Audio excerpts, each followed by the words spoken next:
Hello നമസ്കാരം, എല്ലാവർക്കും today gold rate Kerala എന്ന യൂട്യൂബ് ചാനലിലേക്ക് സ്വാഗതം. എല്ലാ ദിവസത്തെയും സ്വർണ്ണവില വളരെ നേരത്തെ കൃത്യമായി അറിയാൻ ഈ ചാനൽ സബ്സ്ക്രൈബ് ചെയ്യുക. തൊട്ടടുത്ത് കാണുന്ന ബെൽ ഐക്കൺ കൂടി അമർത്തിയാൽ ഞങ്ങൾ അപ്ലോഡ് ചെയ്യുന്ന മുഴുവൻ വീഡിയോയും ഉടനടി നോട്ടിഫിക്കേഷനായി ലഭിക്കുന്നതാണ്. 2 ദിവസത്തിനു ശേഷം ആഭ്യന്തര വിപണിയിൽ സ്വർണത്തിന് ഇന്ന് വില കുറഞ്ഞു. ഇന്നത്തെ വിലയിടിവ് അപ്രതീക്ഷിതമായി. രാജ്യാന്തര വിപണി ശക്തിയാർജിച്ചിട്ടും ഇന്ത്യയിൽ സ്വർണത്തിന് വില കുറഞ്ഞു. ആഭരണപ്രേമികൾക്ക് ഇത് നേരിയ ആശ്വാസം നൽകുന്നു. ഡൊണാൾഡ് ട്രംപിന്റെ ഇറക്കുമതി തീരുവയിലെ പ്രതിസന്ധികളാണ് സ്വർണ്ണവിലയിൽ അപ്രതീക്ഷിത മാറ്റങ്ങൾക്ക് കാരണം. എന്നാൽ ഡോളർ ഇടിഞ്ഞപ്പോൾ രൂപയുടെ മൂല്യം മെച്ചപ്പെട്ടു. ഇതാണ് ആഭ്യന്തര വിപണിയിൽ ഇന്ന് സ്വർണ്ണവില ഇടിയാൻ കാരണമായത്.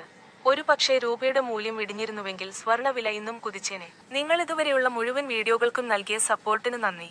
ഈ വീഡിയോക്കും നല്ലൊരു ലൈക്ക് തരുമെന്ന പ്രതീക്ഷയോടെ ഇന്നത്തെ സ്വർണ്ണവിലയിലേക്ക് കടക്കാം. സംസ്ഥാനത്ത് ഇന്ന് ഒരു പവൻ സ്വർണത്തിന് 360 രൂപ കുറഞ്ഞു. പവന് 64,160 രൂപയ്ക്കും 1 ഗ്രാം സ്വർണത്തിന് 8,020 രൂപയ്ക്കുമാണ് വ്യാപാരം പുരോഗമിക്കുന്നത്.